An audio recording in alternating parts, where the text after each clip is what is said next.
ಸರ್ಕಾರಿ ಶಾಲಾ ಮಕ್ಕಳ ತಲೆ ಮೇಲೆ ಕಟ್ಟಡ ಸರ್ಜಾ ಬಿದ್ದಿದೆ. ಈ ಅವಘಡದಲ್ಲಿ 3 ಮಕ್ಕಳಿಗೆ ಗಂಭೀರ ಗಾಯಗಳಾಗಿವೆ. ಅದೃಷ್ಟವಶಾತ್ ಯಾವುದೇ ಪ್ರಾಣಾಪಾಯ ಸಂಭವಿಸಿಲ್ಲ. ದೇವನಹಳ್ಳಿ ಪಟ್ಟಣದ ಕೋಟೆ ಬೀದಿಯಲ್ಲಿರುವ ಶಾಲೆಯಲ್ಲಿ ಘಟನೆ. ಕೇವಲ 9 ವರ್ಷಗಳಿಂದಷ್ಟೇ ಕಟ್ಟಿದ ಕಟ್ಟಡದಲ್ಲಿ ಭಾರೀ ಅವಾಂತರವಾಗಿದೆ. ಸರ್ಕಾರಿ ಹಿರಿಯ ಪ್ರಾಥಮಿಕ ಬಾಲಕರ ಶಾಲೆಯಲ್ಲಿ ಈ ಅವಘಡ ಸಂಭವಿಸಿದೆ. ಈ ಅವಘಡದಲ್ಲಿ ಗಾಯಗೊಂಡ ವಿದ್ಯಾರ್ಥಿಗಳಾದ ಭುವನ್ 7 ವರ್ಷ, ದರ್ಶನ್ 14 ವರ್ಷ, ಕುಮಾರ್ ಮತ್ತು 15 ಮಕ್ಕಳಿಗೆ ಗಂಭೀರ ಗಾಯಗಳಾಗಿ ಗಾಯಾಳು ಮಕ್ಕಳನ್ನು ಆಸ್ಪತ್ರೆಗೆ ರವಾನಿಸಲಾಗಿದೆ. ಸ್ಥಳಕ್ಕೆ ಶಿಕ್ಷಣ ಇಲಾಖೆ, ಪೊಲೀಸ್ ಇಲಾಖೆ, ಕಂದಾಯ ಅಧಿಕಾರಿಗಳು ಭೇಟಿ ನೀಡಿ ಪರಿಶೀಲನೆ ನಡೆಸಿದ್ದಾರೆ.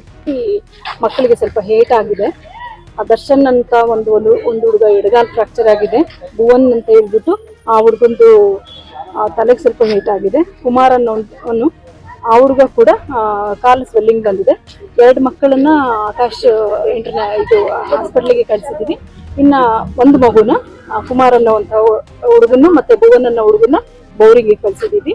ಬೌರಿಂಗಿಂದ ಈಗ ನೀರು ಎಷ್ಟು ಖರ್ಚಾದ್ರೂ ಪರವಾಗಿಲ್ಲ, ಹಾಸ್ಪಿಟ್ಲಿಗೆ ಕಳಿಸಿ ಅಂತ ಹೇಳ್ಬಿಟ್ಟು ಬೈಪಾಧ್ಯಕ್ಷ ಶಾಂತಕುಮಾರ್ ಸರ್ ಹೇಳಿರೋದ್ರಿಂದ ಹಾಸ್ಪಿಟ್ಲಿಗೆ ಕಳಿಸಲಾಗಿದೆ. ಮತ್ತೆ ಈ ಒಂದು ಹುಡುಗ ದರ್ಶನ್ ಅನ್ನುವಂತಹ ಹುಡುಗನ ಪೇರೆಂಟ್ಸ್ ಒಪ್ಪಿಗೆ ಮೇರೆಗೆ ಆಕಾಶ್ ಶಾಲೆಗೆ 2016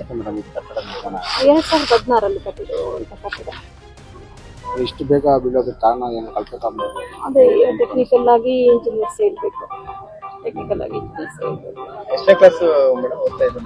ದರ್ಶನ್ ಇದು ಇನ್ನು ಇಷ್ಟೇ ನೇಮು ತಂದೆ ತಾಯಿ ಹೆಸರು ಮಾತ್ರ ತಗೊಂಡೆ ನಾನು. ಫೋನ್ಸ್ ಒಂದೇ ಸಮ ಬರ್ತಾ ಇತ್ತು ಈ ಘಟನೆ ಬಗ್ಗೆ. ಹಾಗಾಗಿ ತರಗತಿಗಳನ್ನು ತಗೊಂಡಿಲ್ಲ. HM ಇದ್ದಾರೆ, ನಾನು ಕೇಳಿ